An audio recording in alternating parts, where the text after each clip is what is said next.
Show me a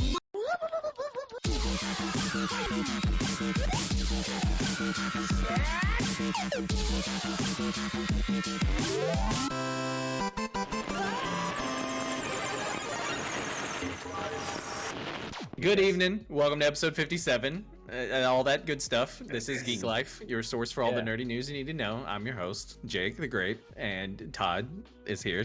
Kevin, Toddly Awesome. That's me. And then joining us, we've got a rock star himself. Dodd is in the building. Dodd, how are you doing tonight? Hi, I'm the Dodd. I work in New Rockstars. They pay me, they have to say that. Anyways, not the old Rockstar. See, we didn't even get that, we didn't get that far Rockstars. on mute, luckily. Yeah. So it's not like I was like check out the break room. in the headlines or anything. Cool, Exactly. cool. But we have speaking of the headlines, we have a great show planned for you guys, and let's just get right Fantastic into show. it, guys. Yeah. Do that dandy. Fucking do it. Cue music. Tonight at 11. In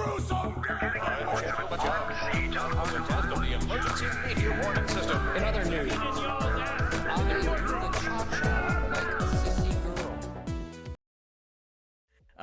And so he did. He came back from the dead. The film had a pretty a partial theatrical release in April.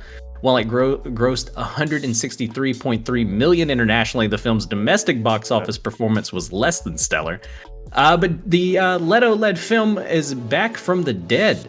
It'll be hitting theaters again this weekend. Perhaps it'll make a couple of extra more billions this time around. It's gonna come to 1,000 theaters this time, guys, because last time it actually only came to 88 theaters. And so I don't know if you guys remember last weekend, memes brought it back. They were like, all right, Sony's like, we're gonna get it back into theaters.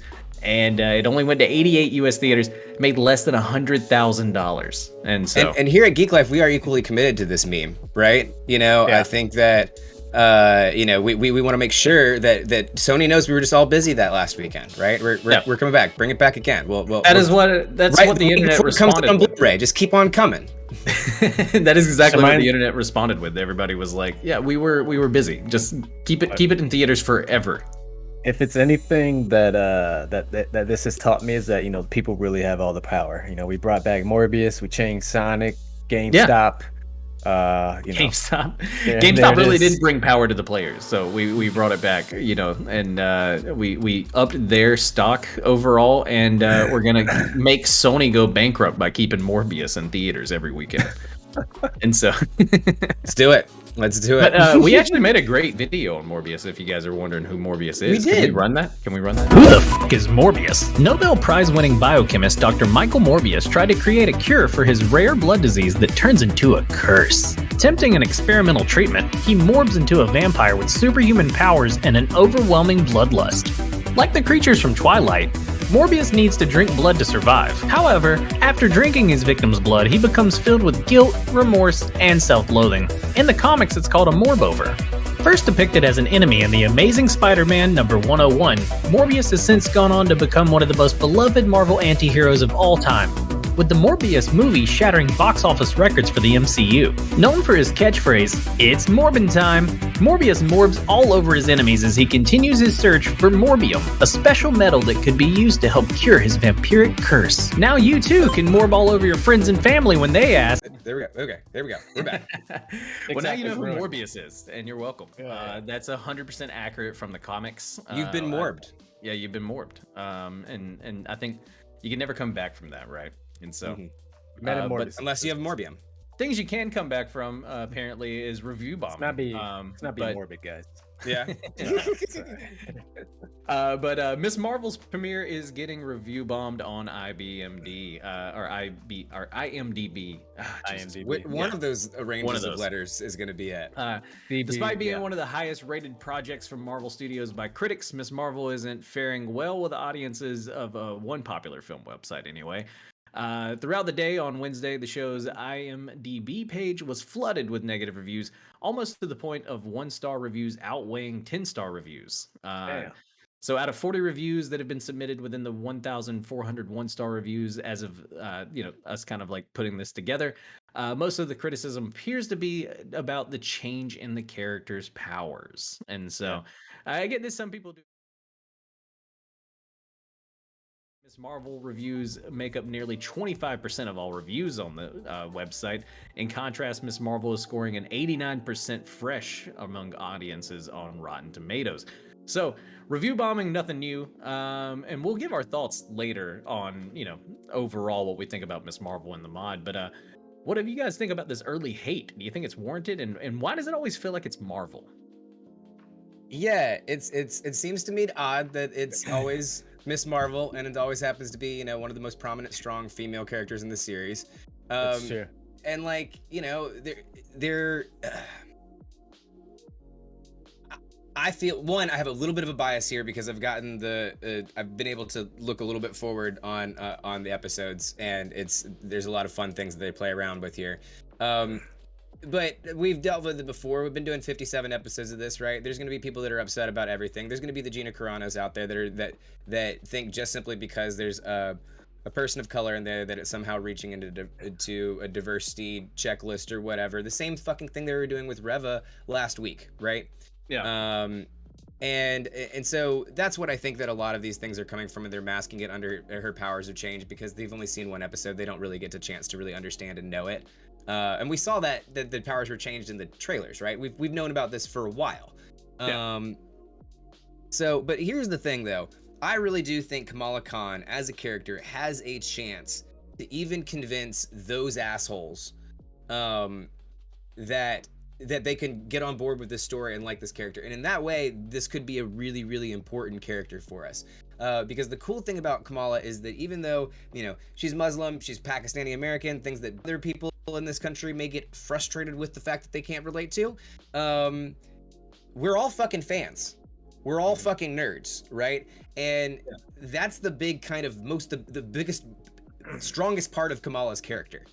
And I think that in that way, she has the potential to maybe even convince the racists to put him on her side, We'll definitely have to see. I think, it's one of those where this one and Captain Marvel, very similar, both got hit with a lot of review bombs very early on. Like you said, it's been one episode. Disney surprisingly didn't go the same route as what I've seen a lot of folks go. Amazon was like, hey, you guys like The Boys? Here's 3 episodes. And so a lot of them, I know Kenobi, gave us 2, and so, but that was because they had postponed it a week, right? So Disney's stingy, they they don't want to give you too much right up front, and so, but we'll talk about Miss Marvel though. First thoughts, whenever we get to that part of the mod, because I know I definitely want to kind of get more into it. It was a decent first episode. Fair enough. But next up in the headlines this week, Joker's sequel is officially in the works from Todd Phillips and Joaquin Phoenix. A Joker sequel is officially underway. Tuesday afternoon, Todd Phillips confirmed this through his Instagram account. The script of the movie has been written. Not only that, but the filmmaker also shared a photo of Joaquin reading it, suggesting the Oscar-winning actor is on board with the project, which... Jesus, could you do it without him? What would that even, that, you don't do that movie without Joaquin Phoenix. Anyway, right. In the photos Philip shared, no comment was posted, obviously, to keep up that, a little bit of a, oh no, what's going to happen here? Let us all kind of speculate on it.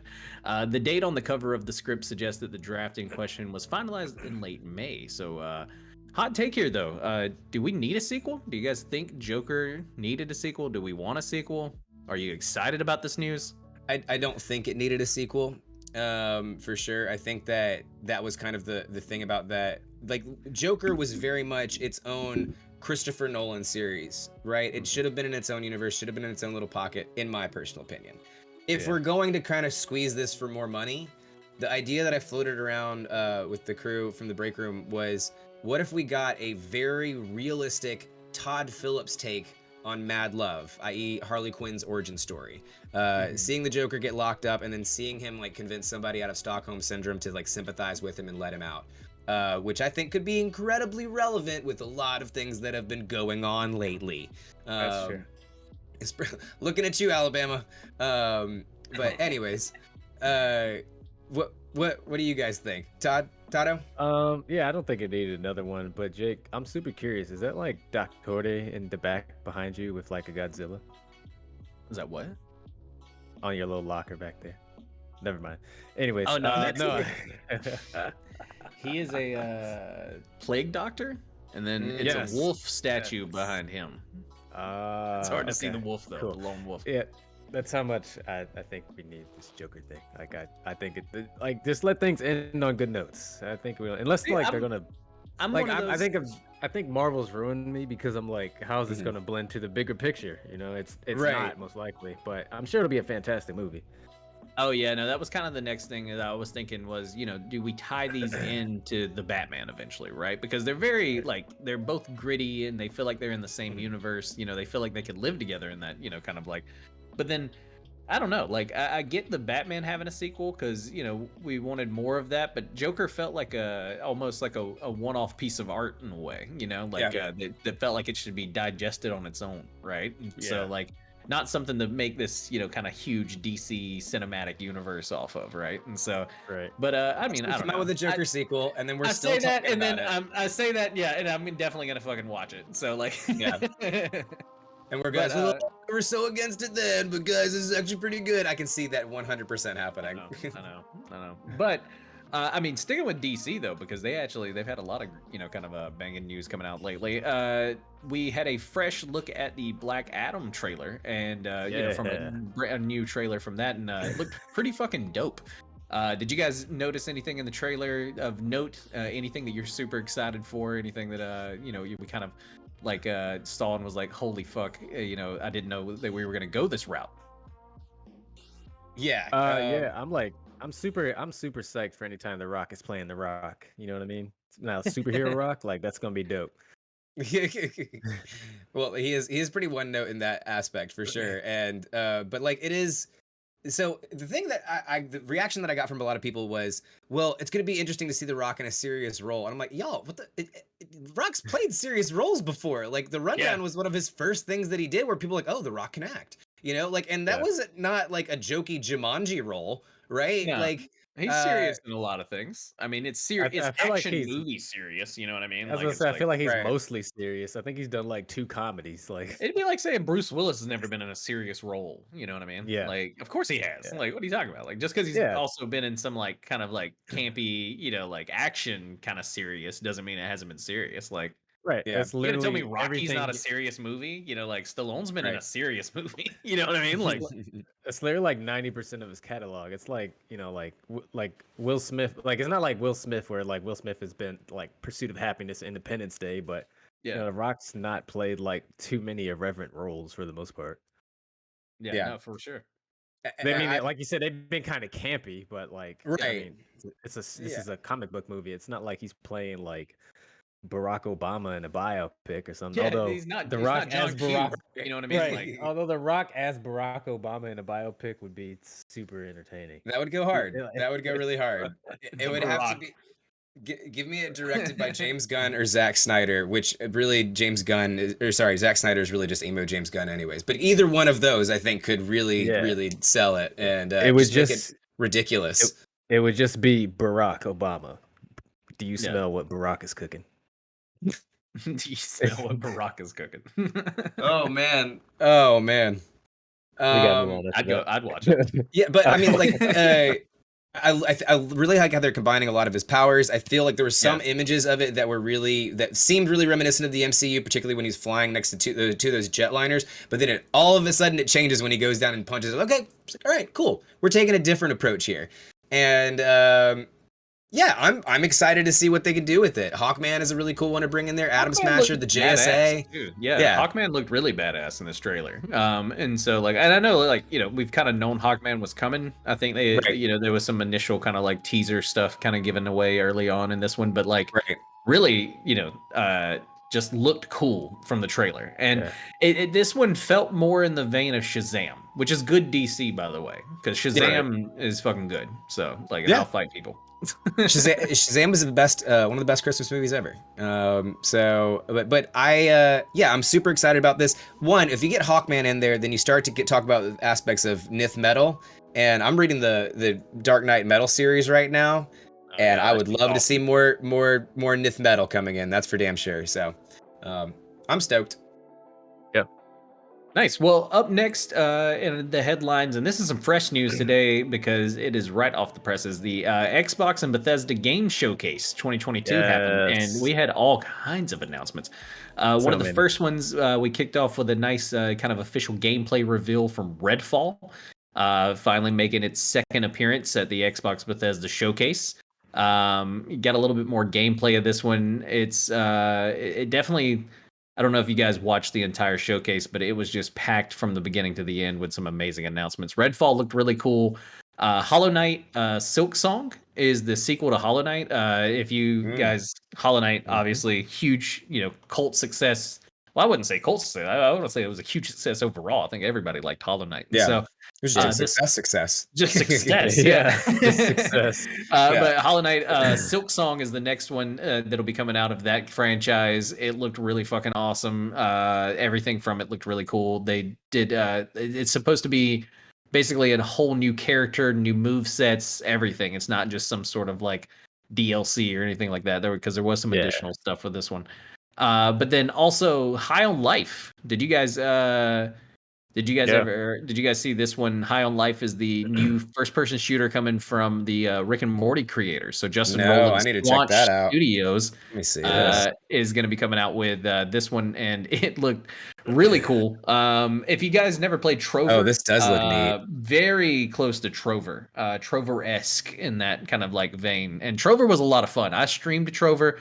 I may actually do another Trover stream one day because there was some additional stuff that came out after that game was over. The reason why Trover's hard to stream though is because it's a lot of jokes. It's a lot of back to back. Like imagine like if you were playing a game that was a podcast, like that just constantly talked to you. You know what I mean? Yeah. So, this Riot looks Games? really, really fun, though. I mean, like the hyperbong got me hooked from the beginning of the trailer here, and then like the gun talking to you. That's gonna be freaky as shit. Every gun has like a personality of some sort. Oh god. Every gun kind of like talks to you.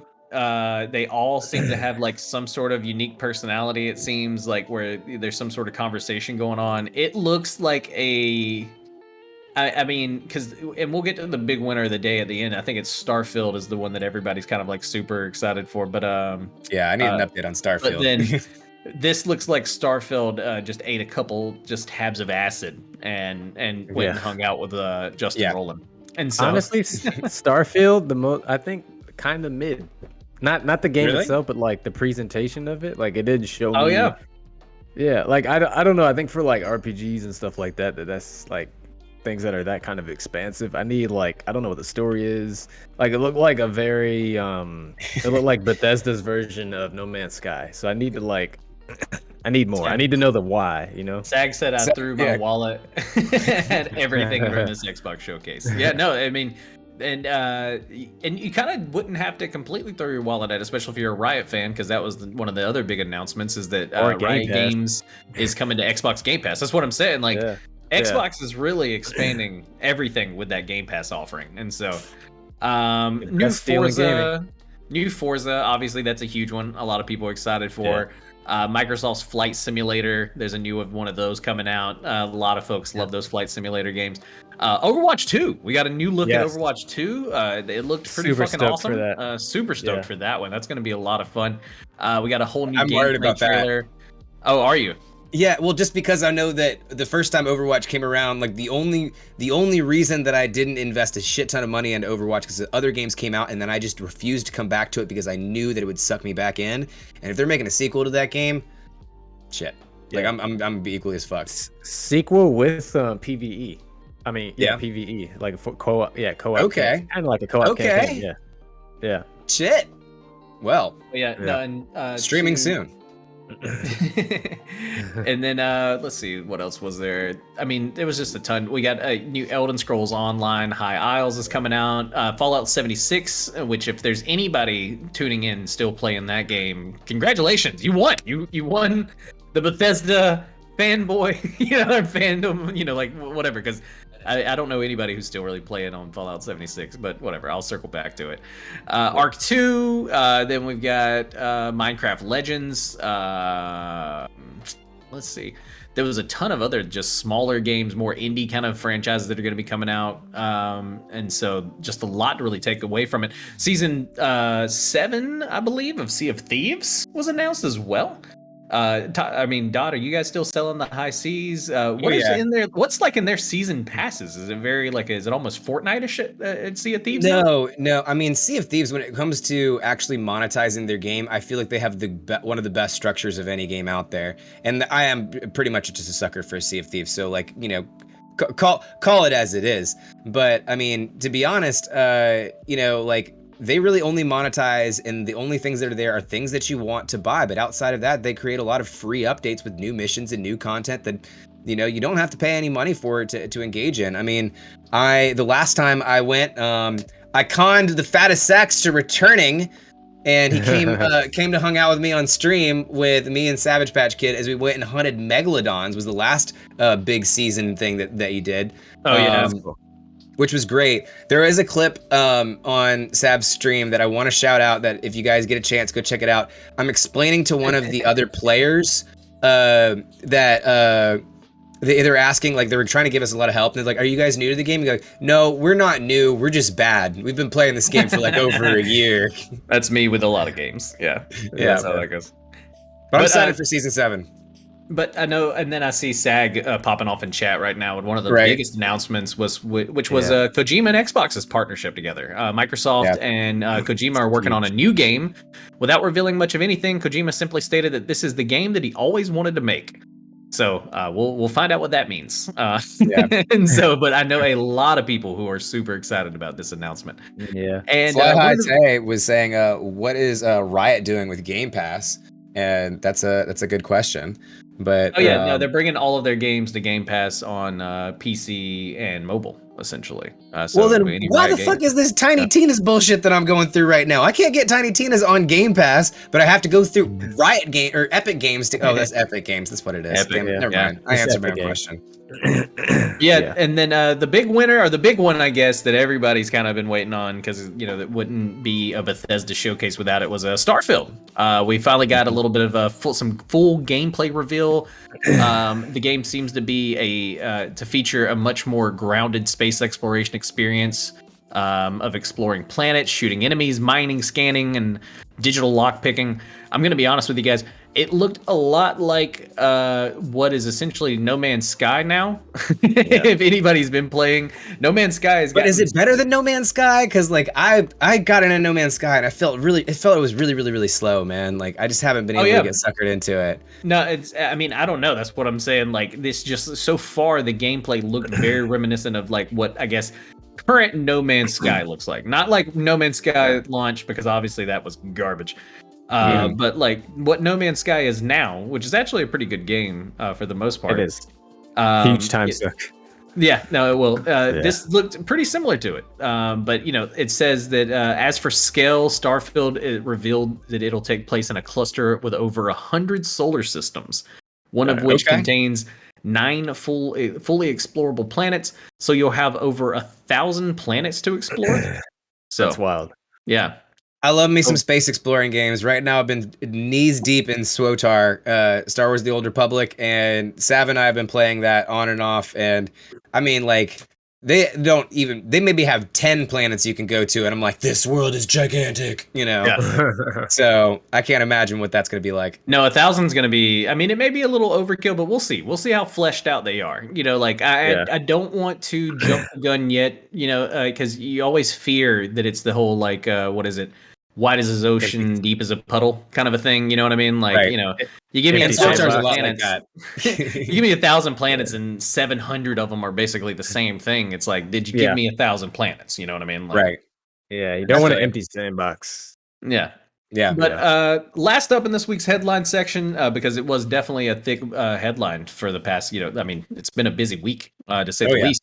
Netflix Geeked Week. If you've kind of seen anything that's been coming out of that, we got a ton of announcements out of that. We got Cyberpunk Edge Runners will premiere this September. This is the upcoming Cyberpunk Edge Runners anime that'll debut in September. The trailer showed several chaotic clips of the anime with violence that matches the video game's counterpart. The anime is connected to Cyberpunk 2077 with a new clip of the show taking place in the same spot as the pickup mission from the game. So very interesting. If you guys ever played any Cyberpunk 2077, if you haven't got a chance, I mean, they've made a lot of they updated that game. It's not a total piece of shit anymore. You can go back and play it. And it looks like CD Projekt Red's trying to really expand that universe out with stuff like this Edge Runners anime that's going to be coming out on Netflix later in September. And it looked pretty badass. I'm not gonna lie. Looked like a pretty good anime. Then Masters of the Universe Revelation is an all-new He-Man story. Netflix says that the show brings the focus of He-Man versus Skeletor like you've never seen it before. Only a few teaser images were shown, and the voice cast was yet to be announced. But yet, more He-Man. So, I don't know if you guys are still, big fans of the Masters of the Universe, but if you are, some more He-Man's coming your way. And then another one, the first image of Skull Island's animated series was revealed. Now, this one I was actually really excited for. Kind of like, holy shit, like we're getting a Skull Island anime? Mm-hmm. But the show will follow a group of shipwrecked characters working to escape Skull Island, which is inhabited by Kong, of course. More Kong stuff. Kong supremacy. More Kong. The animation is being handled by Powerhouse Animation, which is the studio that worked on Netflix's Castlevania. So a fucking Kong anime from the folks who made Castlevania. Sign me up. I'll take it. I'm very excited for this one. And in the image too, if you check it out, check it out on Twitter. We don't have it here. It's basically just Kong's fist in the sand, and like just the animation looks so Castlevania and it's just really great. So we're getting and then next up we're also getting an animated film, The Sea Beast, from the maker of Moana and Big Hero 6. So and this is going to be starring Carl Urban, which is from The Boys. The plot follows a young girl who stows away on a pirate ship and ends up stranded on an island filled with unique creatures. The movie is coming to select theaters and will be in Netflix's lineup July 8th. So this is coming up pretty quickly in July. And looks, I mean, honestly, some of the first stuff, and I saw this earlier because I follow Carl Urban on Instagram because, I'm a huge The Boys fanboy. But it looks cute. It looks like a really cool little animated movie. And obviously, the makers of Moana and Big Hero 6, we can rest easy knowing that one's going to be good. And we got a troll movie coming from Tomb Raider's director. We got Blasted, which is a new sci-fi comedy with laser guns and alien combat that looked really fucking cool. One Piece live action was announced. The Sandman is coming August 5th. We got a first look at Wednesday, the new Addams Family spin-off show from Tim Burton for Netflix. Guillermo del Toro's Cabinet of Curiosities looked really fucking cool.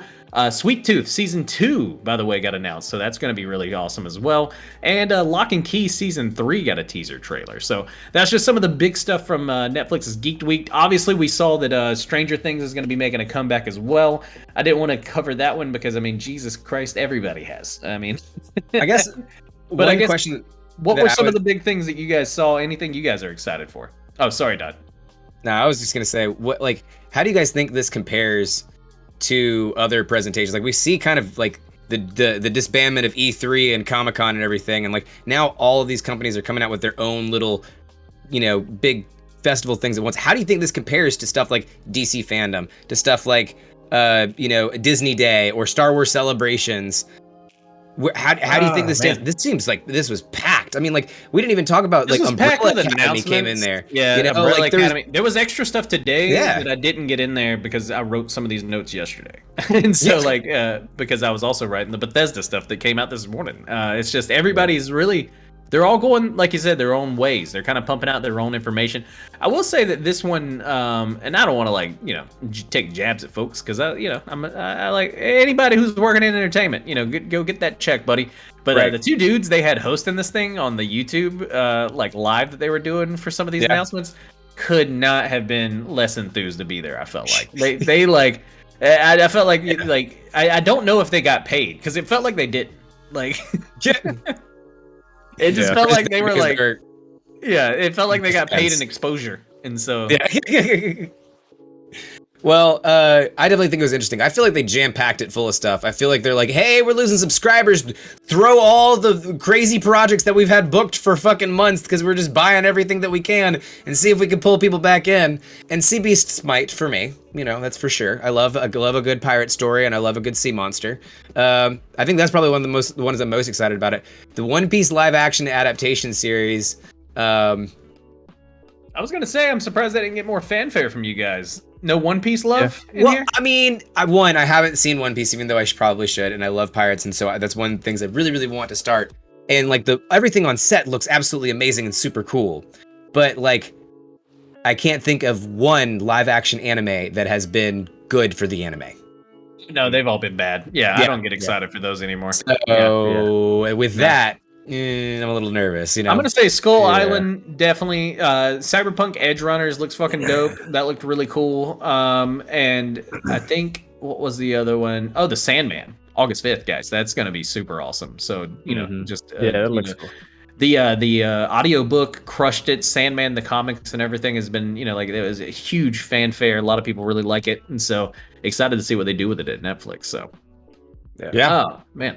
Well, that'll wrap it up for this week's headlines. But soups are all the rage still, after literally years of dominating both big and little screens. So Disney hasn't taken its foot off of the Marvel pedal just yet. So tonight we are talking about the newest addition to the Marvel, I guess, cinematic universe, or streaming universe, the MSU. EU, Marvel Extended Universe. Oh, Marvel Extended Universe. They have a name. Okay, I thought I was gonna make something. I just made that up. That's probably the name for it, though. But anyway, we're talking about Ms. Marvel. Let's head on over to the water cooler, guys. Doodle, do that dandy.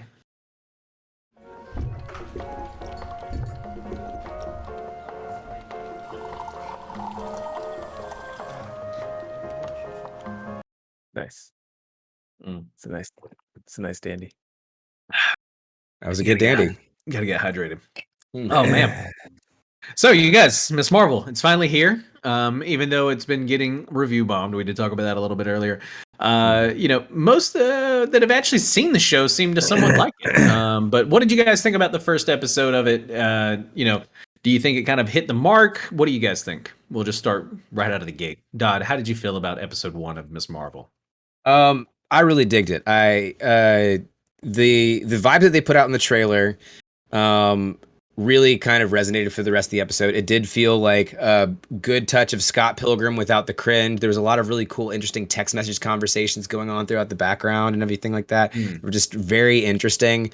And I think the big thing for me with Ms. Marvel is that you want to really bring Kamala to life. And the way that I've experienced Kamala the most has been through the Avengers game. Where she's like the biggest nerd out there and just completely geeking out. And in that dimension, I mean, they delivered that solidly. And so I'm super excited to see where it goes from here.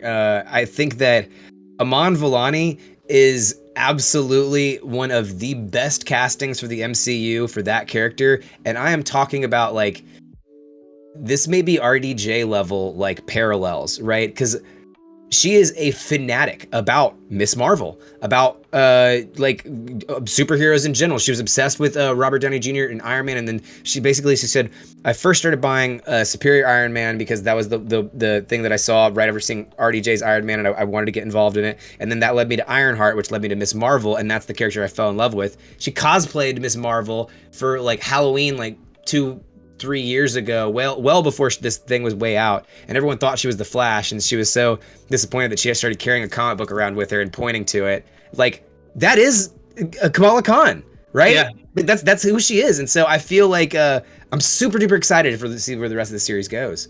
100%. Kev, what about you? Did you get a chance to check out the first episode? What do you think? I did not, but mostly because I've been catching up on everything else. But fair enough. Everything I've seen, it looks pretty dope. Like, I just like the whole aesthetic. I've been reading like a bunch of articles on it. Like it kind of like, I mean, it's not the exact same, but just like a lot of the effects are like, and colors and stuff are kind of akin to like Into the Spider-Verse, which I kind of dig. The sound vibe of it is a lot like that too, and we'll get more into like soundtracks later. But it made the weekend stuck in my head all weekend. Oh yeah.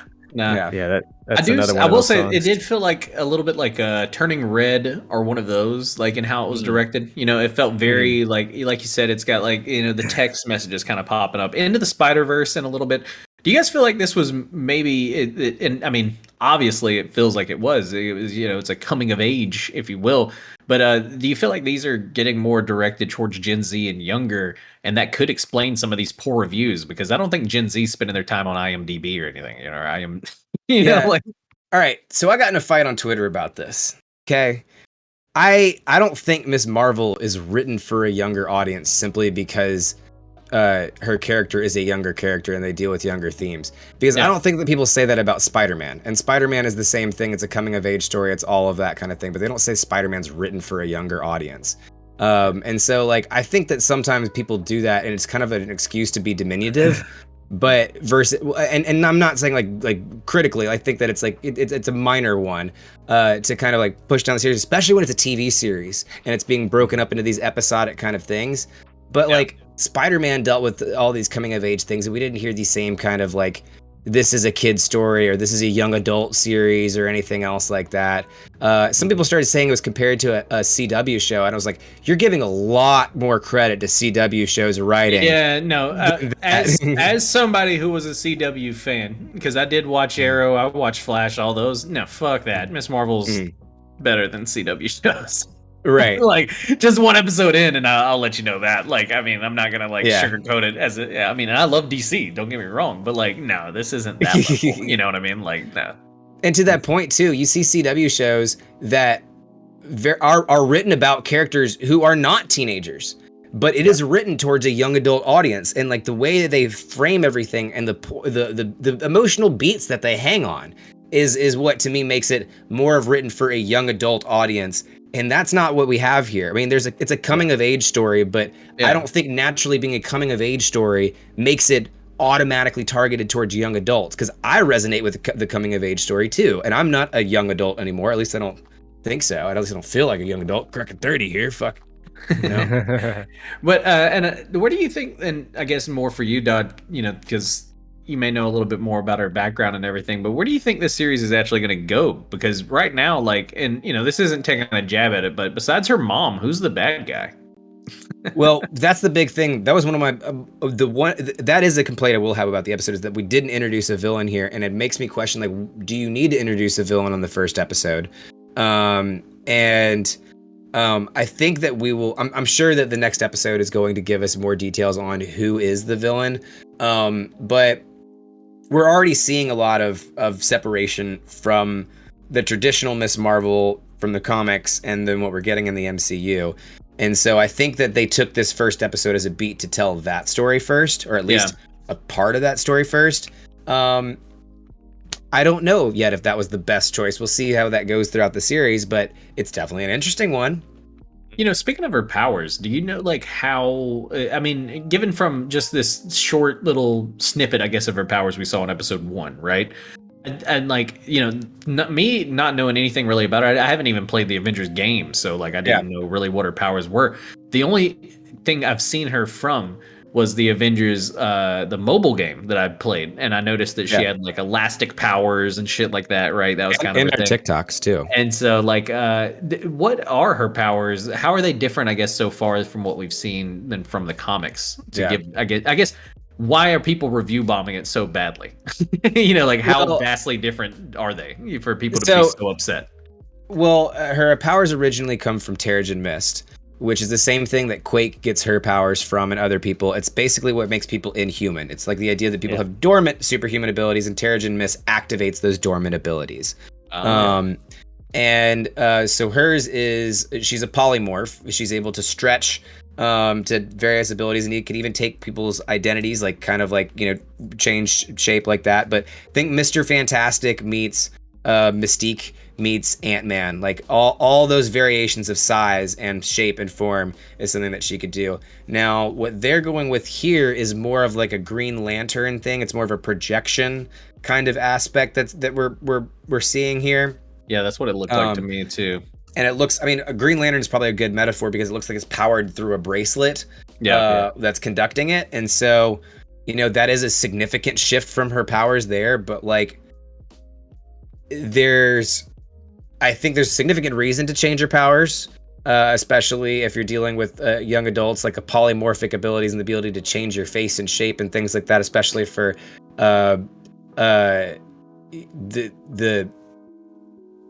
character there. They didn't want a character that could very easily just be like, well, I want to be like this and look like this, and then kind of like erase the identity things that they had gone in to create. And or at least that's what I think is my best guess. But how they're playing Kamala Khan and how true she is to her character, the things I was saying before, I think to me really ground that. And like, I'm not as concerned with her powers not being the same thing. I would love to see stretchy powers, sure, but I'm not as concerned with that because generation. I think she has like regeneration. Right. Yeah. Does she? And she also has a dog that can teleport. Are we getting the dog? I think that's the big question everybody wants to know.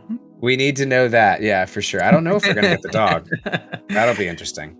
But while Disney seems to be keeping it pretty squeaky clean, because I will say that like I definitely don't feel like it was like intended for kids. I feel like, you know, all superhero stuff kind of is, especially if it's being made by Marvel, right? Like it's, you know, they're not pumping out rated R shit. So like, you know, fanboys, we just got to realize that like, yeah, we have the same interest as children. You know, like it's okay though. Like, you know what I mean? Like that's fine. But while Disney's been keeping it squeaky clean, Amazon decided to go a completely whole other fucking route with their superhero entertainment. Have you guys been able to see the first couple of episodes of The Boys? They dropped the first 3 last week, and then we got another one Friday, obviously. So we've had 4 so far.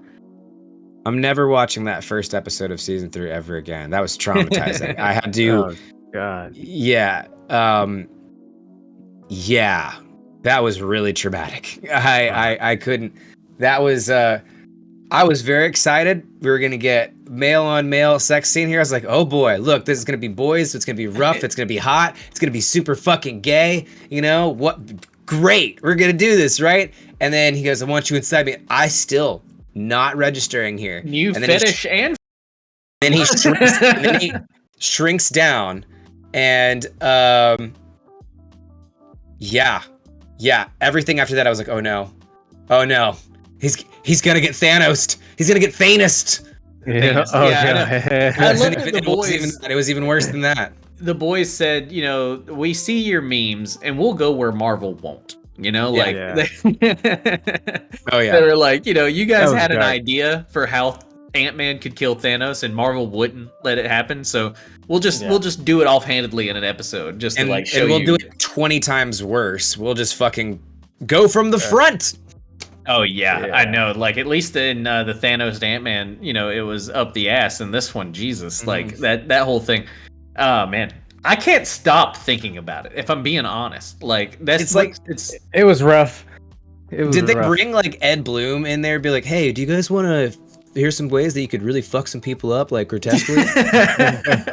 Well, you know, like I'm not easily like. You know, because it wasn't one of those things that I was like, oh, this is gross or anything. Like, it just kind of like, I was shocked. And I'm not easily shocked. Like, it's not very often that, like, especially something. This show. Yes. I was eating, dude. I was eating. I just kept saying, oh, God. I was eating a sausage, man. And I was like... I just kept saying, oh, God, oh, God, oh, God. Know, me too, bro. I'm watching it with Angelica, and she's, like, looking at me with nervous eyes, because I know what's about to happen. She knows what's about to happen. I'm just like, oh God! And then as soon as he went in there, I was like, no, they're not. Even before that, when he said, "I want you inside of me," I was like, oh, I know where this is going. Oh, I know where this is going. I don't like it. I don't like it at all. There, and then I was like, and then he shrunk down. I was like, oh. But yeah, I mean that goes right into my next one, which is I guess what's been the most shocking thing from the season so far. But 100% easy answer that. No, because I have exploding heads, but I'm so curious as to like, you know, because there's been some story shockers, right? Obviously this season, you know, like there's been some big things, you know, and I know we have the spoiler tag up, but the whole, you know, our AOC character being essentially adopted by Edgar. From Vought, you know, being a Vought fucking lackey. that whole thing was like, oh shit, like that's of course Vought owns everything, right? And so there is no way to win, Huey. Go find Butcher and kill people. Like this is what you have to do. If I'm gonna have to pick a second, it's the calamari scene. That would be that's a good one too, especially whenever you're like actually like when you're playing out because he's the peeps like he says he has kids and they're like but then his wife's like eat the Timothy squid. Timothy, that's what it is. You gonna jerk me off with all your arms? Oh my god. Oh god. This show, y'all. Oh man. Oh man, that shit killed me. Whatever. They really want to make you as uncomfortable as possible at times. Like it has lulls where they're like, dialogue and action, and then it's like, okay, let's just make people cringe. I feel like the first 3 beats they wanted to hit here were like, we're gonna gross you out with some of the most fucked up shit in that department. But then as they go on, they get to more and more of the more fucked up creepy shit. Like the beats with Homelander where he's like, oh, you're gonna share the Flight 57 video? Do it. I guess I'll have to take out the Pentagon and do all of this kind of things. Yes, because I enjoy being liked, but I'll settle for being feared. I was like, fuck. The power just sucked out of the room. Yeah. Because and what's crazy is that this show, and I think that's why they do that with like all like the fucking shock value scenes, is that most superheroes and comic books are showing, for lack of better words, in their heroes the best in humanity. Like they're gifted, right? They're the best of us, right? This is like the opposite, where it's the worst of us, but they have superpowers and are gifted. No, and I mean that's what The Boys it sets out to do, and I think that's what really like kind of sets it apart is that like it shows just the darkest side, I guess, of what like people with powers would be like this reality, right? Because we all like everybody, especially if you're watching this show or you're into nerd shit in general, you've daydreamed about the whole superhero like scenario. What if I could fly? What if I had super speed? What if superheroes were real? What if supervillains were real? So like and we would like for it to be like Marvel, I think. You know what I mean? Like you would hope that it would be like Marvel, because it very much could be like The Boys. Very much so. I'll just say this. We would hope it would be like Marvel, but in that same regard, Tony Stark was modeled after Elon Musk. Tony Stark, Elon Musk. The difference between the fantasy and reality is exactly what the difference between the fantasy and the reality would be there, right? Exactly. No, I mean, it's just, dude, I wish I had Elon money. I would become Tony Stark. But anyway. Right. Well, season 4 already got approved for it. So that's awesome. We're in season 3. It's always nice whenever you're in the middle of it and season 4 already gets approved. So we've got more boys coming up, and we'll definitely be talking about it here. But that'll wrap it up for the first half of our show. Don't go anywhere. When we get back, we are going to deep dive into the importance of soundtracks. Good ones, bad ones, all that good stuff. Then we're going to be wrapping it up with our top Zen Geeklife soundtrack for the summer, so stick around. We've got a lot of show coming, and we're only going to be gone for like 5. So go smoke a cigarette, go hit a bong, whatever the fuck you like to do. But don't go anywhere because we'll be right back. Well, cool. We are back. Welcome back to the show, everyone. We are. This is the second half of the show. Usually around this time we get into our deep dive, and this week we are diving deep into the importance of sound. Oh shit. I'm going over there, so that confused me. Anyway, when the right sound meets the right visual, magic can happen. Stranger Things catapulted a 40-ish-year-old song into the Billboard Top 100 basically overnight. A good soundtrack can make or break the mood, so tonight we wanted to shoot the shit, dive deep into just that, the importance a good soundtrack can have. Doodle, do that dandy. Doodle the dandy.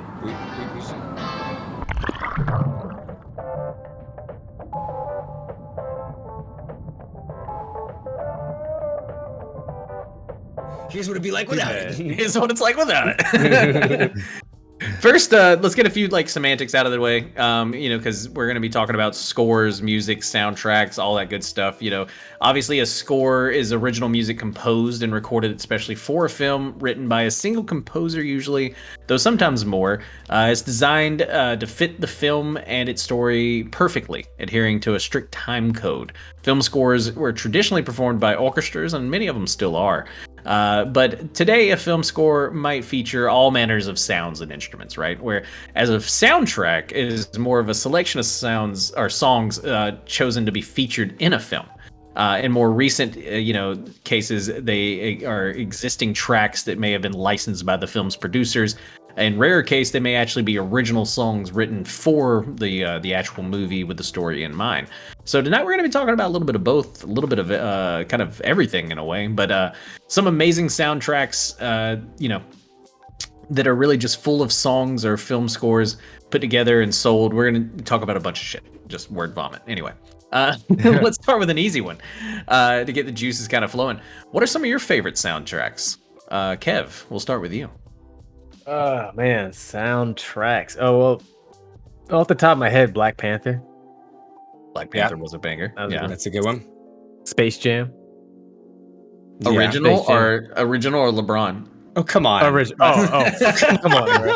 Come on, bro. I didn't even. No. I wish I could throw a beer at you. Yeah, no, OG, of course. Damn, I have no idea who sung "I Believe I Can Fly." No idea. Dr. Doolittle, the one with Eddie Murphy. What? Yeah, it's got the Dr. Doolittle for the soundtrack. Okay, you got Aaliyah. Her classics. Googling the Dr. Doolittle soundtrack. Genuine was on there. The 6ix9ine boys. I don't remember. It might be beyond a couple people's years here, but yeah. Dr. Doolittle soundtrack, super slept on. Definitely not the one that I thought I was going to get whenever we first went into this conversation. But Doug, what about you? What are some of your favorite soundtracks through the years? Everything directed by James Gunn. Oh yeah, obviously Guardians. Yeah. We're going to talk about Guardians. Yeah. Suicide Squad. Let's see. The Peacemaker. Peacemaker had an amazing one. It did. Yeah. I think soundtracks as far as like actual like songs that were put in there, not score. Those have got to be some of my favorites out there. I mean, really, again, anything James Gunn directed. Super being another one of them. And then Scott Pilgrim's a great one. I was about to say Scott Pilgrim. Yeah, Scott Pilgrim's a fantastic one. Savage said it in chat. He said this one earlier too. Sucker Punch. Sucker Punch had a great fucking film or Sucker soundtrack Punch. To that one. Yeah, 100%. And that was Snyder, right? Yeah, I think so. Yeah, that was Snyder. Director wise, I don't know. As we were saying before, emo James Gunn. Yeah, Batman Returns had Prince. Oh, it did. Shit. It did. Prince had Purple. That's it. Greatest soundtrack of all time. Purple Rain. Yeah. Well, not even close. The mark of a great soundtrack is something that becomes instantly memorable, right? Like, recognizable at times. Sometimes bigger than the film itself. So, is there any soundtracks that come to mind whenever I say that? Bigger than the film itself. Guardians of the Galaxy. Guardians. Yeah, I would say that. Can I say Purple Rain again? Purple Rain. I'd say 8 Mile. People know. 8 Mile's probably the one that I think of a lot. Yep. That's 8 Mile's soundtrack is probably much larger than the film. If I had to guess, Lose Yourself has had more single streams by itself than 8 Miles ever had views. What about A Star Is Born? Oh yeah, A Star Is Born. Shallow. I mean, Shallow is literally the reason why people keep getting attacked in Hawaii right now by Flash. So I was about to say, shout out Ezra Miller survivors. Yeah, shout out Ezra Miller survivors. Yeah, like if it wasn't for Shallow and its soundtrack, let me take Hawaii that would be safe. It might go deeper than I actually know. Let me retract that. I'm sorry. Right. I didn't mean to make fun of that. Shrek. Shrek. That's a good one. Somebody once told me that Shrek had a really good soundtrack. Somebody once told me that. Yeah. That was they had to wait for that to sit in a little bit before people started giggling. So that's the easy one, and obviously because chat started popping off immediately whenever I started talking about like your favorite soundtracks, what makes a good soundtrack. But what's a bad one? What's a bad soundtrack look like to you guys? It's one that you don't really is not really memorable. It's one where when you think of the movie, you don't go, oh, and the soundtrack for that movie, right? Like I could say that about a ton of different movies that come to my head. I mean, like, or the score in general, right? Yeah. I think that I put this on the one of the lists for that we were talking about as far as songs that kind of like ascended above the movie. But I hated the soundtrack for Free Guys because all it was fucking Fantasy by Mariah Carey over and fucking over again, and that just was like, we fucking get it, dude. Yeah, it's like the same little beat, and they used it in the fucking trailers too. And I'm like, okay, I get it. I will never associate anything other than this fucking movie with this song ever again. Thank you, Pavlovian dog. And I think that stuff like that can be super repetitive. I think that it's honestly one of the things is you don't notice a bad score, you don't notice a bad soundtrack. I think that's the big thing. You just you notice it only when it's good. Yeah, that's true. When it's good, or if it's like iconic, where it's tied to stuff like anything John Williams does. Yeah, it's almost like restaurant reviews. People don't leave them if it's good most of the time. Like they do like if it was really really good, right? Like we'll remember a great soundtrack, right? There's like no in the middle. We're talking about like Shrek, like you remember all of your hits, right? Because it's like the good ones, they stick with you, and you remember the movie, you remember the songs, right? But then a bad one, it's like it's got to be really bad for you to even remember it. But like you said, I think it completely throws off the whole vibe of it. It can make a whole movie feel like. Because there's some movies that are almost victims of their soundtrack because it's if the soundtrack were better, the movie would have been better because it's like it's either not fitting it's either too comical, too light, or maybe it's not comical enough. Maybe it's like not light enough.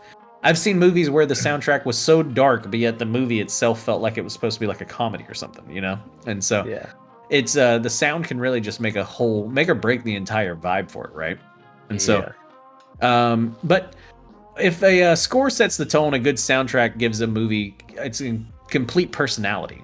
What is so great about Guardian's awesome mix was how it fit together with Star-Lord, the creator and owner of the mixtape, and overall tone and charm of the film itself.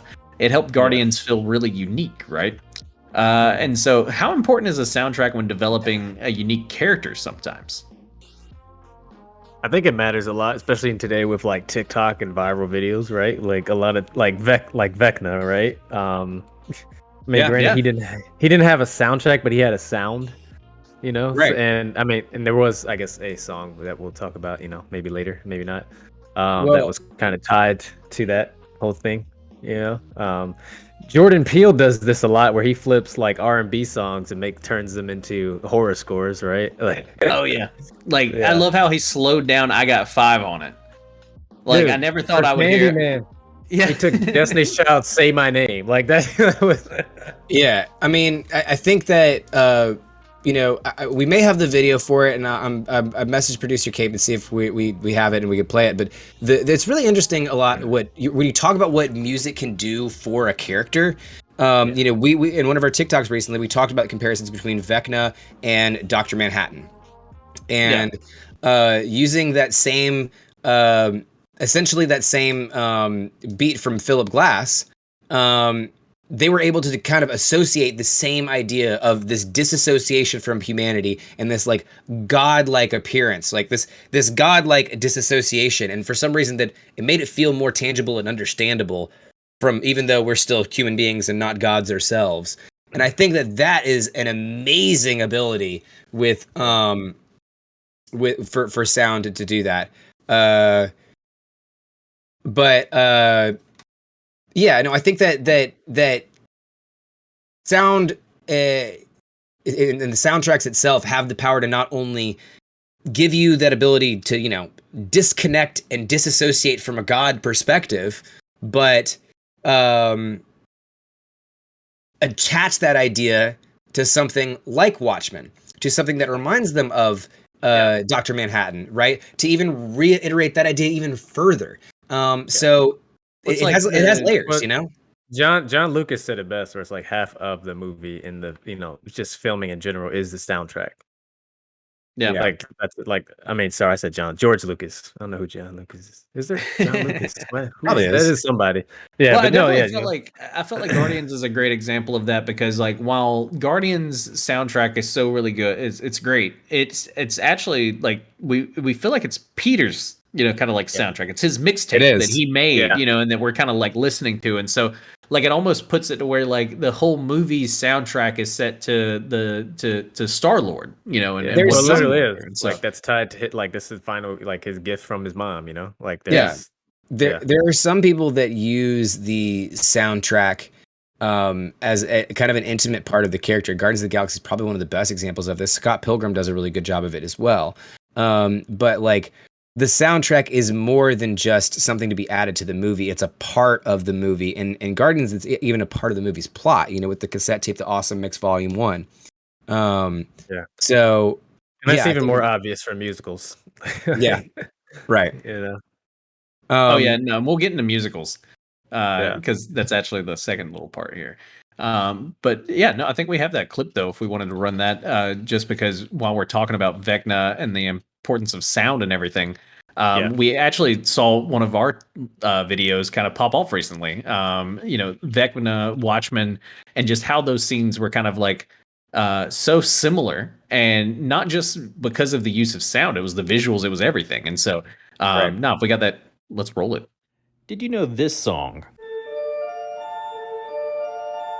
Pruitt, Igo, and Prophecies, composed by Philip Glass, was used perfectly to show the dehumanization or deconstruction of humanism in both Dr. Manhattan and One in this season of Stranger Things. There's a lot of similar symbolism being used here too, like the clocks. As you can see, Dr. Manhattan, his father was a clockmaker. That was a big part of his background. And then obviously the clock that we've seen multiple times in this season of Stranger Things. There's even similarities in the scenes where they're being torn apart. As you can see here, Dr. Manhattan It looks so much more clear on capes. That's crazy.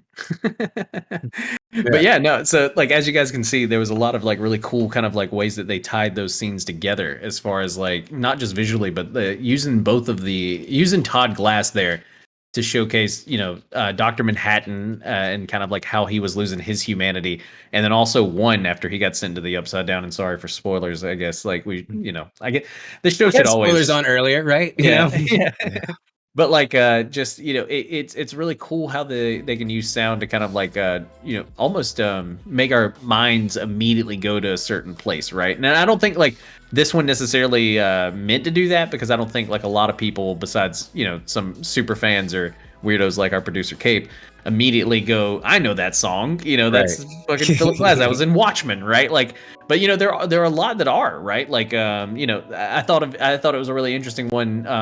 It's, what is it, Pavlovian's dog kind of a thing, right? Where like when we hear Indiana Jones's the dun dun dun dun, like you immediately think adventure, right? Yeah. And so are there any other songs or themes or anything like that like immediately invoke a reaction, like as soon as you hear them? Themes, then you're getting into score, and you're getting into things like that. I mean, then you got to talk about things like the Imperial March from Star Wars, talk about things that are ominous, like, or Jaws, It's usually these orchestral beats and stuff like that. Ride of the Valkyries, all of these things are, they all invoke different emotions.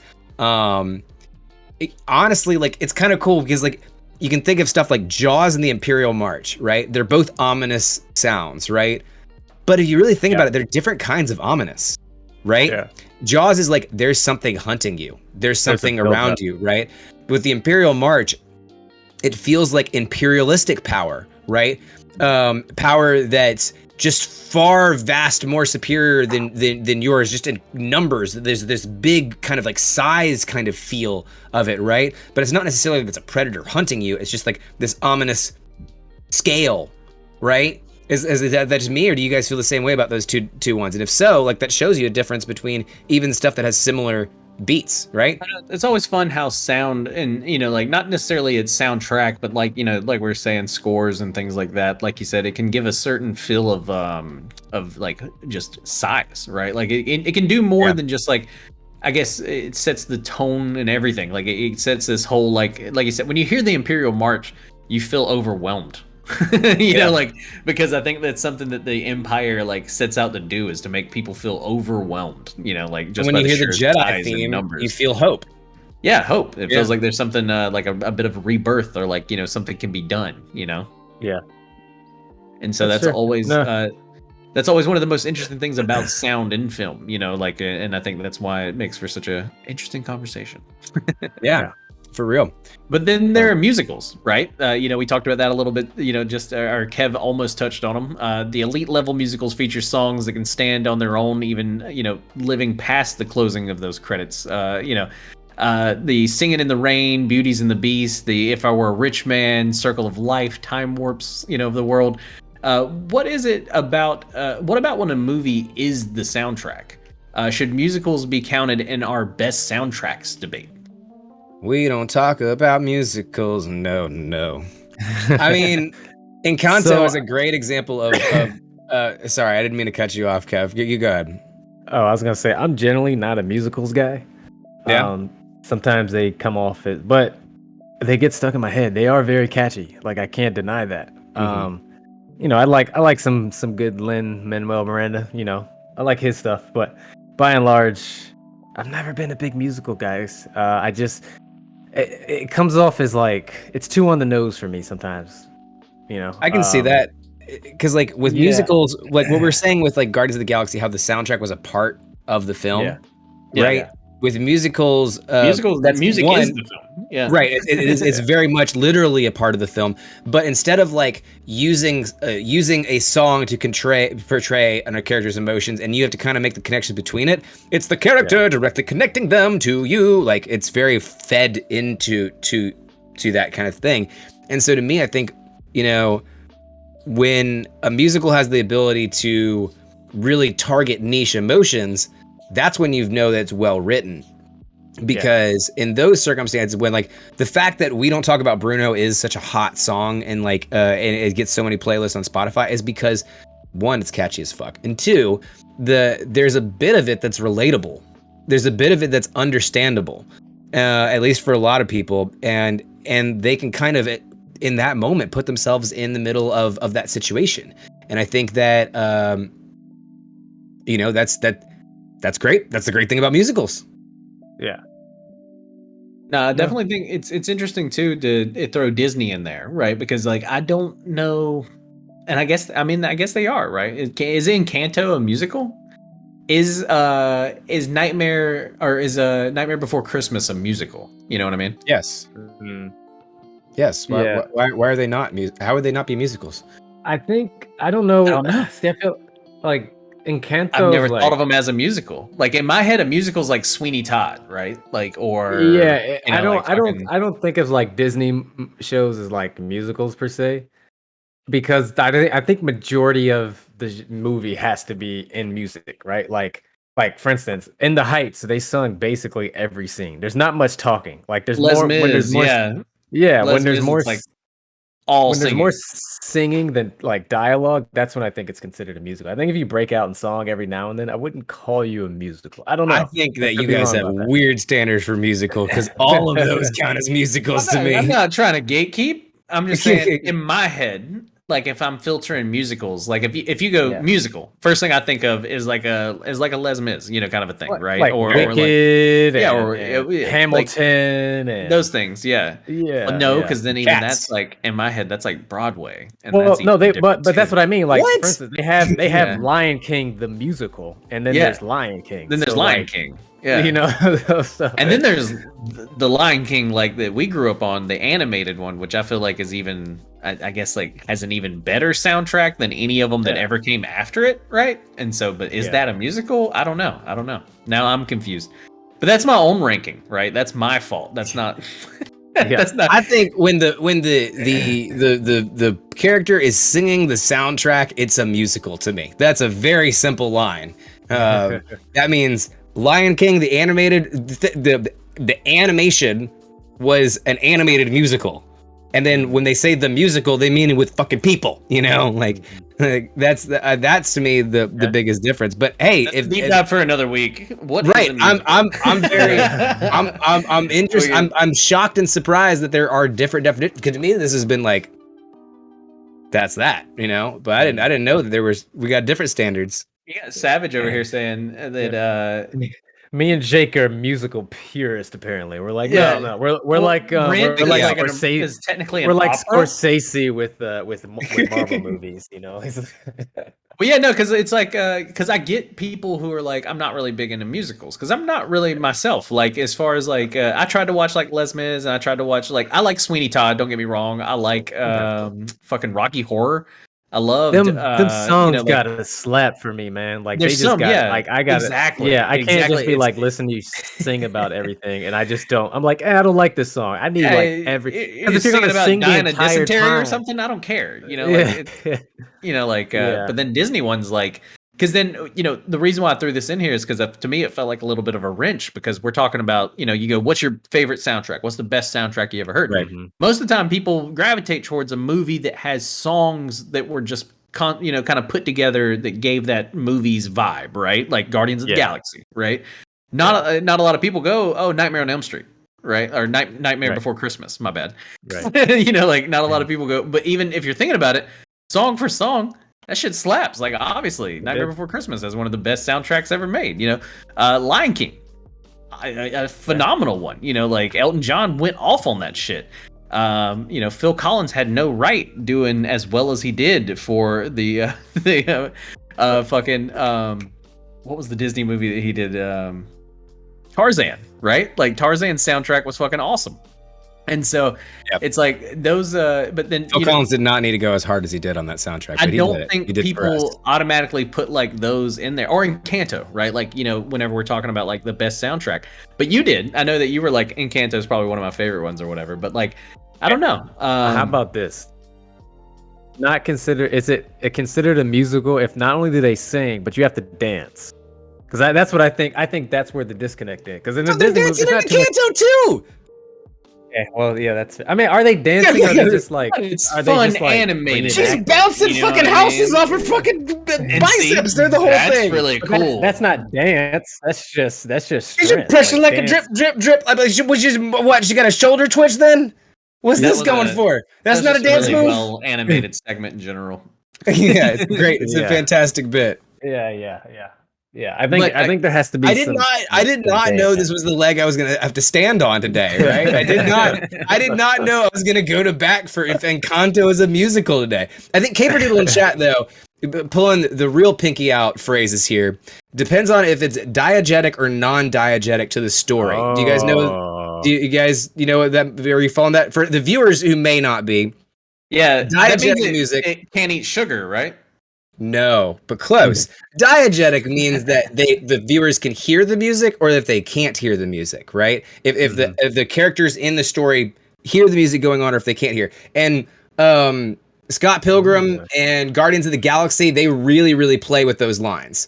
So are those musicals or are they not? I mean, because you could argue at the end that for sure Guardians of the Galaxy, the first one, was a musical because Peter Quill did sing to save the day. No, what? He did sing. He literally sung and danced to defeat. Okay. Wait, songs. All right. Literally song music and the power of friendship. I'm preparing my fucking grave on top of this hill, but yeah, sure, I'll consider it a musical. Wow, guys. Well, before. And is there anything else that we want to say on the importance of soundtracks? We're probably gonna have to say more on this later because, geez, this is such a huge subject.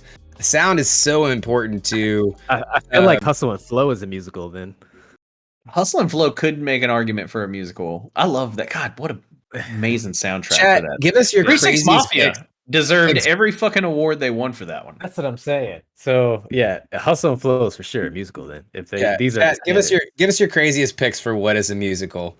In chat, we'd love to pick some of those out for sure. Well, that'll wrap it up for this week's deep dive, guys. After talking about the importance of sound so much, and just how much it means to both film and music means to how much film and music mean to each other. We got to thinking about some of the most iconic songs from movies, shows, hell, even a few video games and trailers over the years. Didn't they sing Pirates of the Caribbean? Sorry.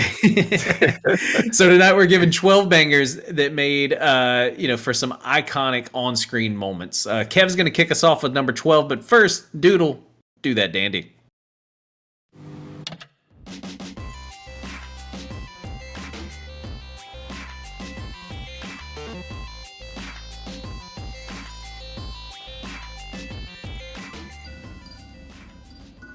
Snapping out of your Vecna trance at number 12 is Running Up That Hill by Kate Bush from Stranger Things. The reason for the season, we had to start with Kate Bush's Running Up That Hill as it returns to the Hot 100 at number 8 this week as one of the most streamed and most sold songs in the country, thanks largely to its multiple uses in the most recent season of Stranger Things. It's the rare older song to return to the Hot 100 due to a TV placement rather than a movie sync, with even examples as famous as Sopranos' finale uses of Journey's Don't Stop Believin', failing to inspire similar bumps. Guys, have you heard, this song came out before any of us were born, but do you guys remember Kate Bush's Running Up That Hill? I listened to it in its entirety for the first time today. Actually, I was gonna go on a nice morning walk, and so I threw it on. I was like, let's hear what the hype is about. Hill? And I went running up that hill. Yeah, no, it was it's a trip. It's got some trippy elements to it. Like I love whenever an old '70s hit is kind of brought back into the stratosphere via some kind of show or whatever. And so this was a great example of that. This is '80s synthwave, my man. This is the height of '80s wave pop. Like when you have got Talking Heads and the guys that sing "Everybody Wants to Rule the World" and "Aha," like this is like Pat Benatar and shit like that. I think and that's why it's weird, like you hear the sound and you know what it is. You're like, oh man, this is like it fits perfectly. Like it's literally in they lined it up chronologically, so I guess it fit perfectly on purpose. But yeah, I don't know, it's weird. It feels like this sound's having a resurgence. Like you hear it a lot throughout some of the weekend stuff, and there's a lot of good top 40 contemporary artists using this sort of 80s synthwave sound now, so it's kind of back in the zeitgeist. It really is, and I love that synth wave. I think that's the best way to kind of put it, because that's really what it sounds like. It's very synthetic, but then also The Weeknd's a great example, man. His last one, that Blinded Lights, that whole it felt very much like old school Michael Jackson, but then present day. Fun fact, I've been kind of fucking around with this style as a producer, just in myself personally, for the past since 2014, 2015, just because those were the only sounds that I had.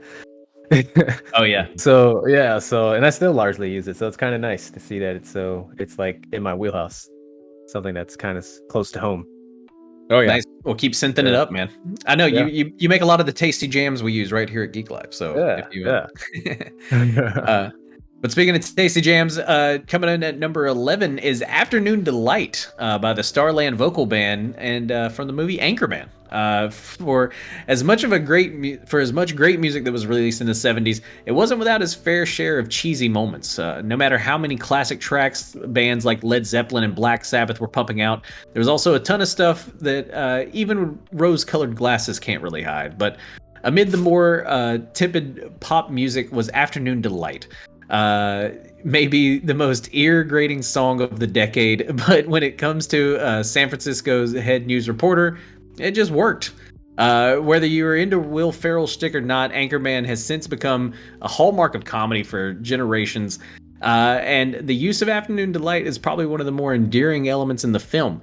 This song actually ended up resurfacing on the charts after this movie came out in theaters as well, which is kind of like a big, I guess trend with a lot of the songs on this list, is that after they were featured in a film or in the movie, they started charting again. But this one in particular was kind of pulled from, I would challenge you to name another song by the Starland Vocal Band.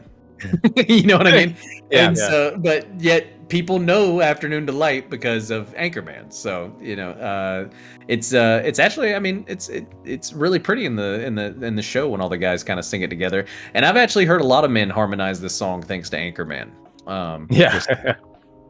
So, what about you guys? Have you guys ever sang a drunken "Afternoon Delight" with the homies? course. Right? I'm pretty sure I have. Yeah, I think everyone has. Rockets in flight. Yeah. Afternoon delight. It's one of those easy, drunken bar songs. Everyone does it. At least once. Yeah. Right? You should. Well, while I was talking about Led Zeppelin, I was thinking about number 10 on this list. Dodd, who do we have at number 10 on the countdown? Coming in at number 10, we have the very famous Immigrant Song by Led Zeppelin. And this was used in a ton of different movies. Thor Ragnarok, School of Rock, The Girl with the Dragon Tattoo. It's probably one of the most badass songs to grace the 70s and paired just perfectly with all of these badass films. It just got a vibe, right? It's got that dun, dun, dun, dun, dun, dun, dun, dun, like a badass on a mission, right? That's the vibes that it gives there. And then especially those haunting Yeah. Like it's like, it's a build up. You're on and a it's mission. It's got this eerie vibe to it that just really works, obviously, for a lot of different films, right? You have Girl with a Dragon Tattoo, one that was a very serious, kind of almost dark movie. School of Rock, a comedy, and then Thor Ragnarok, which was somewhere in between those two. So it's got a lot of versatility, and it's just one. If we're gonna have a countdown on there, you got to put the Immigrant Song on there, right? Yeah. Oh yeah, I no, think 100%. It's for sure. We put the playlist together to share out to folks too. Oh man, this one came on when I was finishing up some show notes, and like I just you get them done, you get shit done when this song comes on, and it had a huge resurgence. I think it was used in the Thor Ragnarok trailer, and it's actually in the like you said, whenever the God of Thunder defeats Hela, it's kind of like that whole iconic scene, and so it's one of the few times when we saw it in the trailer and in the movie just as badass. Like they were both equally used in amazingness. So cool. And okay, go ahead. No, what were you gonna say? I was gonna say it's a great one, but it doesn't get stuck in your head quite as easily as number 9 on the list, though. What do we have coming in at number 9? Number 9, we've got Deo by Harry Belafonte from Beetlejuice. All of the wacky scenes in Beetlejuice, the wackiest has to be the one where a dinner party is ruined, or depending upon your point of view, enlivened by some paranormal possession. Against their will, the various attendees spontaneously break into Harry Belafonte's Deo, the Benedetto song, by the way, if you're not familiar. Not only do they sing, but they also involuntarily dance, all while having looks of disbelief on their face. Imagining any other song in this scene is virtually impossible. Traditional Jamaican folk song Deo is tropically bouncy with some nonsense lyrics among its words. The beat is perfect for the characters to dance to. Given that the actors, including Catherine O'Hara and Jeffrey Jones, are good at dancing enthusiastically while still looking like they can't believe what's happening, the dinner party scene becomes uproarious. Iconic scene for sure. Yeah, for sure. Super slept on. Not. I don't think this song. Not this song. I hear this song all the time, honestly. But this scene in general, right? Like, I was gonna say this song is one of those when it comes on, you think of this scene, or at least I do anyway. Oh yeah, as somebody who grew 100%. up as a huge Beetlejuice fan. This one, anytime I hear this song come on, and it's very rare too. It'll be like a supermarket, every now and then. I'll be walking around like in a store, and I'll hear it just like in the distance, and I'll think like, oh shit, are we about to get possessed by some ghost or something? But no, but it's definitely a great one. And I love Beetlejuice, so anytime we can shout out Beetlejuice on the show, we got to. So. Oh yeah. I remember suggesting this one and being like, Jake's a sucker for Beetlejuice. It'll definitely end up on the countdown. Yeah, 100%. Of course it did. But another thing I'm a sucker for is number 8 on this week's countdown. Oh yes, Let You and most recently Divorced Dads in a Bowling Alley. Much like the songs that succeeded it, Hero by Nickelback, of course, coming from Spider-Man is the song we're talking about. Much like the songs that succeeded it, this joint effort by Nickelback frontman Chad Kroeger and then Saliva lead singer Josie Scott, Hero, celebrates this movie's protagonist as well as the hero inside of us. This alt rock is an inspirational Spider-Man song that can get and that can get and can also serve as a nostalgic time capsule to the early 2000s rock scene. Enjoying massive commercial success, Hero was also nominated for a Grammy for Best Song Written for a Motion Picture and Best Rock Song in 2003. Which is the closest that Nickelback has ever gotten to making good content. But I mean, come on, it was a bop, right? I mean, don't get me wrong. Chad Nickelback's Kroeger got plenty of them. Yeah. Like right, they got this was them. one of them, and so was Never Made It as a Man. I couldn't cut it as a poor man still out. I feel like fucking anybody slaps, bro. with just a little bit more fiber in their diet could probably sing a lot better than Chad Kroeger because he constantly sounds like he's constipated, right? Yeah. Hero can save us. Like I've been in that same position before too on the porcelain throne. I can tell you. It's deep from the chest, you know. It's right here, yeah. It makes me feel like I need to take a shit, you know. But anyways, moving away from, you know, shit jokes and those things like that, we're talking about coming in at number 7. We've got an absolute classic that couldn't have not made the list. What do we got there, Jake? Yeah, number 7 on this week's countdown is "Eye of the Tiger" by Survivor. Obviously from Rocky. Anytime you hear this, you think about Rocky. Despite the diminishing returns that come with the Rocky sequels, Rocky 3 arguably has the most memorable soundtrack of the movie franchise. Gonna Fly Now from one of the training montages is still one that is used in adverts and commercials to this day. But his main success is Survivor's "Eye of the Tiger." The song is present on multiple occasions throughout the movie, but it's the Clubber Lang and Rocky montage that is most memorable for. The song is still considered one of the most motivational tracks and is, listened to with Rocky in mind, even to this day. Right? Every time you hear it and it comes on, I think a lot of people immediately start to think of like boxing, right? Like it's kind of just one of those things where like you hear "Eye of the Tiger" and you first start thinking you got to start bobbing and weaving, right? So, and that's why I made number 7 on this week's countdown. You can't hear "Eye of the Tiger" without thinking Rocky, and so that's very much another Pavlov's dog thing where you just feel the need to exercise. Yeah, you got to go hit some stairs. You know, like you got to get to the top, and then you gotta be a champion. You got to be a fucking champion. Do what you can. Speaking of being champions, who do we have at number 6 on this week's countdown, Dodd? Number 6 in this countdown is really kind of getting in between some of those. Somebody say it's even in the way. That is "Something's in the Way" by Nirvana, coming from Batman. And this is a very recent one, but you could call Nirvana's "Something in the Way" an obscurity. Exactly, no song that's been featured on an album that's sold enough to be certified diamond really could be. That said, the song got a rare solo spotlight earlier this year. However, when it was prominently featured in the blockbuster The Batman as a sort of theme song for the film's brooding protagonist, the ensuing bump was enough to send it to the Hot 100 this March, peaking at number 46. If only Kurt Cobain was around to see it. Yeah, this was a weird one to come back from obscurity here.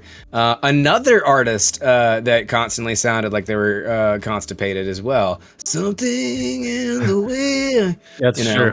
Because like even right afterwards, like just pushing, right? I'm like controversial take here. I really like Nirvana. They have a lot of really good songs. I love Nirvana. There's some times when I'm like, can this dude take whatever the fuck is in his mouth out and sing the song so that I can like it more? So I can sing it because now I'm mumbling like an idiot trying to sing along to it. You know what I mean? Like it's like, and so I dig the sound though. I get it, but then I was listening to "Something's in the Way" whenever I was writing this too, because it was on the playlist that we put together. And there was just certain times that I was like, what the fuck is he even talking about right now? Like, is this right? But anyway, that's why it's good. You don't have to like know. You don't really know the words to sing along. You just be like, "Something's in the way." You just have to know that one, and then the rest of the time you just have to feel gritty. You know what I mean? Yeah. Like, no. But definitely one that you can sing along is number 5 on this week's countdown. Kev, who do we have coming in at number 5? At number 5, we've got "Hook on a Feeling" by Blue Suede from Guardians of the Galaxy. Whoever decided to produce the soundtrack to Guardians of the Galaxy deserves some sort of award instead of accompanying the tale of superpowered space travelers with synthwave or epic classical music. The choice to have some of the greatest undiscovered gems of the 70s to fill out Star-Lord's playlist was a subtle stroke of genius. Pretty much any song from the Guardians of the Galaxy soundtrack could qualify here, but there's something about Hooked on a Feeling that you just can't deny. Now, you even have 10-year-old kids not being able to resist the song every time the chorus starts blaring. It may have taken some space drifter from Missouri to bring this song back, but now a whole new generation is being treated to one of the 70s biggest earworms. See, I was hoping you'd hit that. Ooga chaka, That's not enough. ooga chaka, ooga ooga. Doom, doom.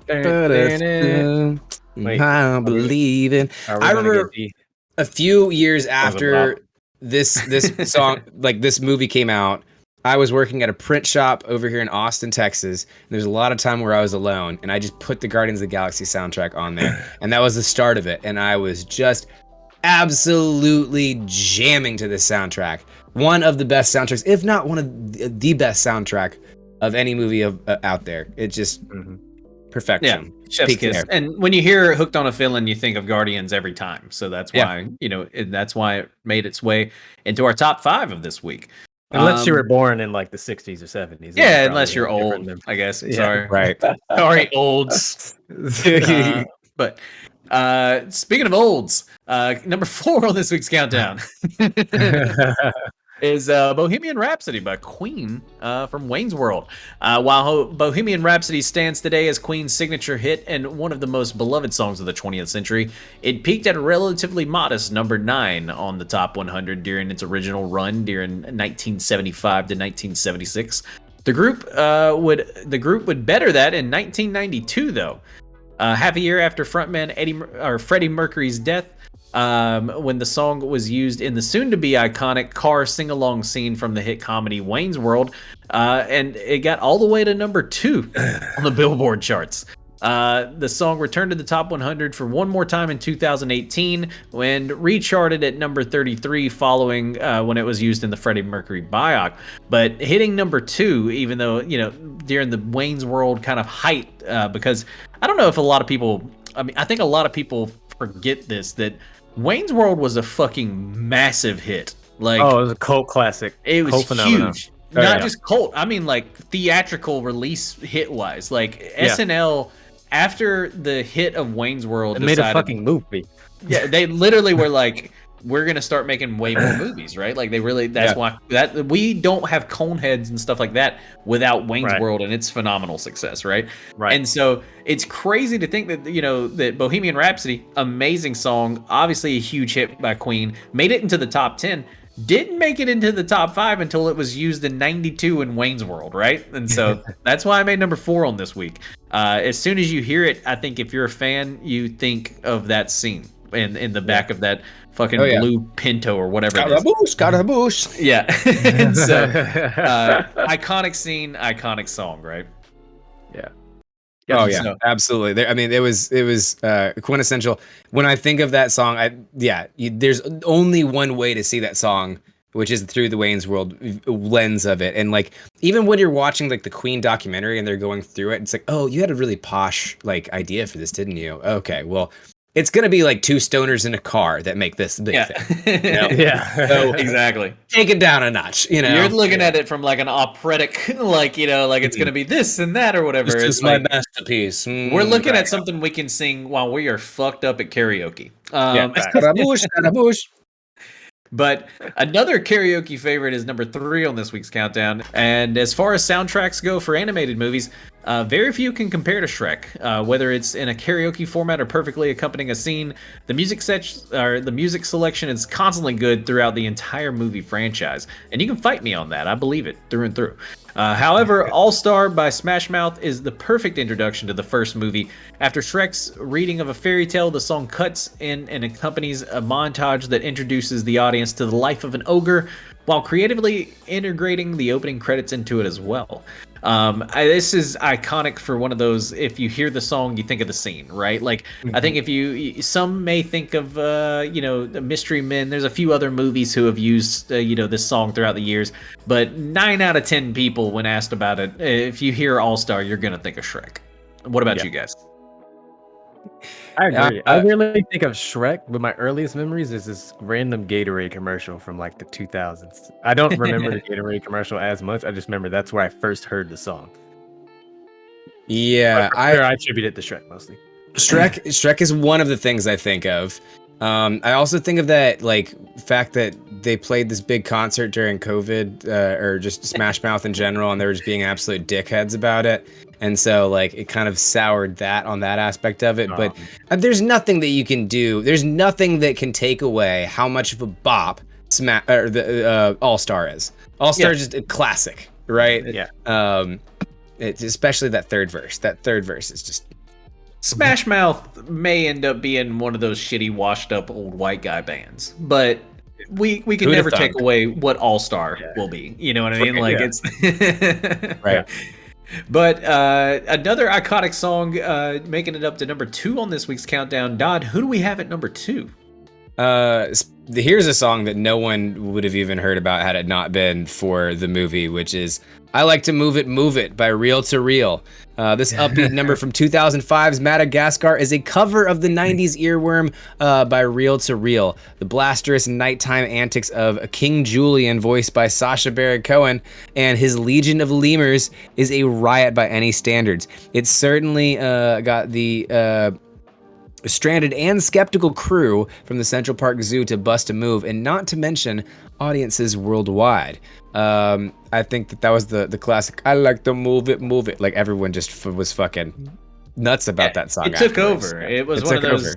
It like it was like a virus. It was almost like a COVID.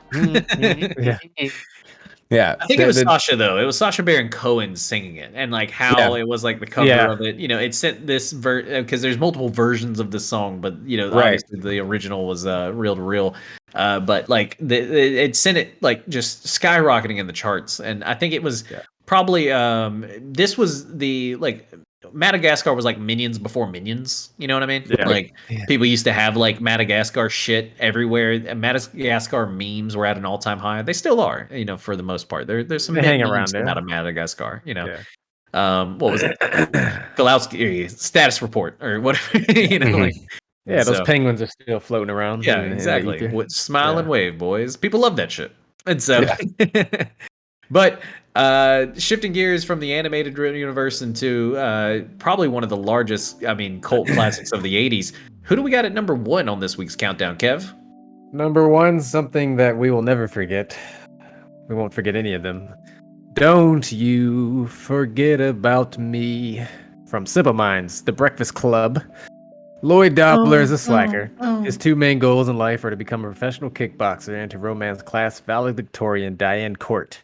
The hero of Cameron Crowe's 1989 romance, Say Anything, Lloyd gets his chance with Diane, but her stern father disapproves of them dating. Since he's an ambitious student with an opportunity to study overseas post-graduation, and he doesn't want her pulled down by this guy who appears to be going nowhere. Eventually, pressure gets to them, leading to a painful breakup. Lloyd can't let Diane go, though. In an effort to let her know he still cares, he stands in front of her house holding a boombox over his head, because, of course, classic.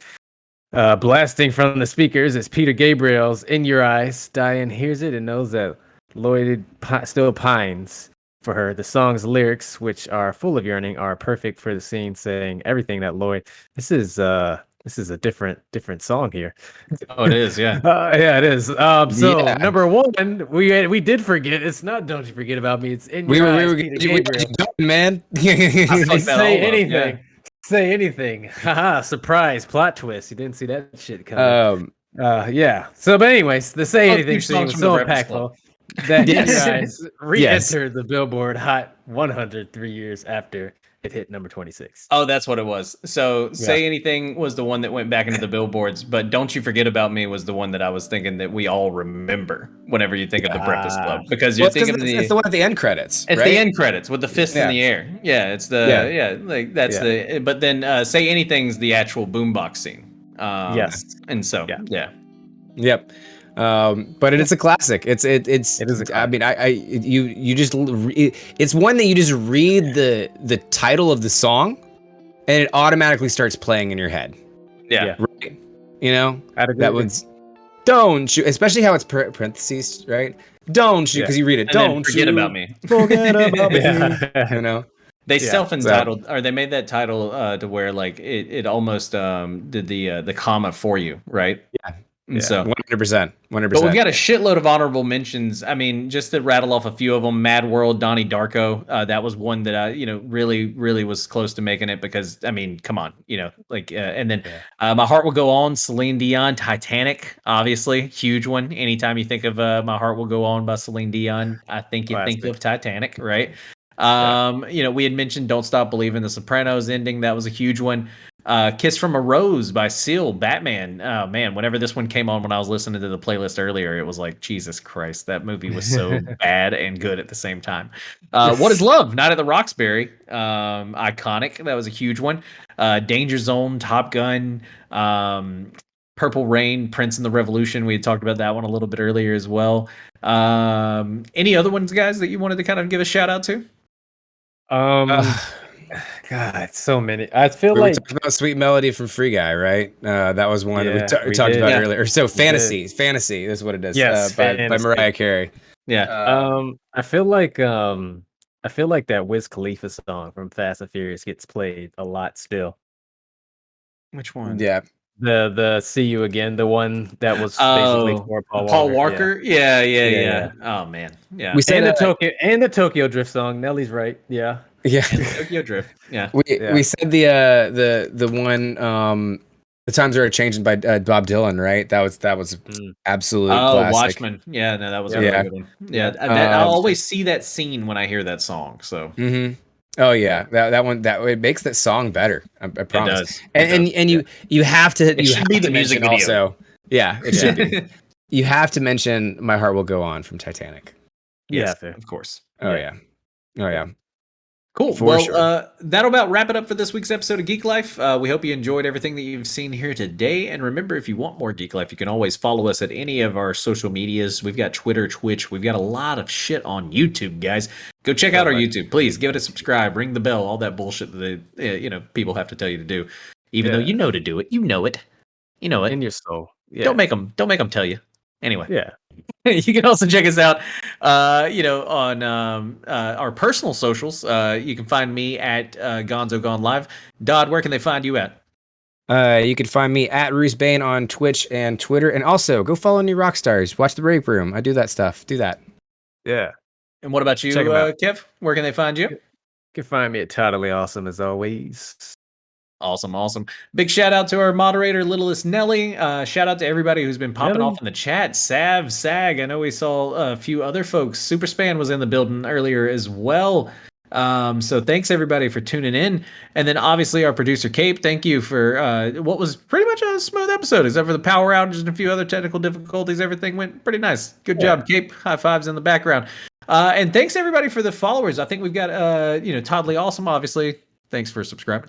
Frazzle Dazzle and J White 1927 gave us bits. So awesome. Thanks for the follow. Thanks for all of that. We love love. Thank you for the support. Yes, Thank you.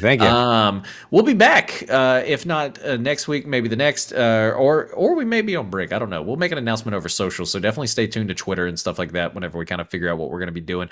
I'm actually going to be in a move soon. It's getting that summertime. Hot girl summer. I'm gonna be out there twerking and shit. We gotta figure out what we want to do.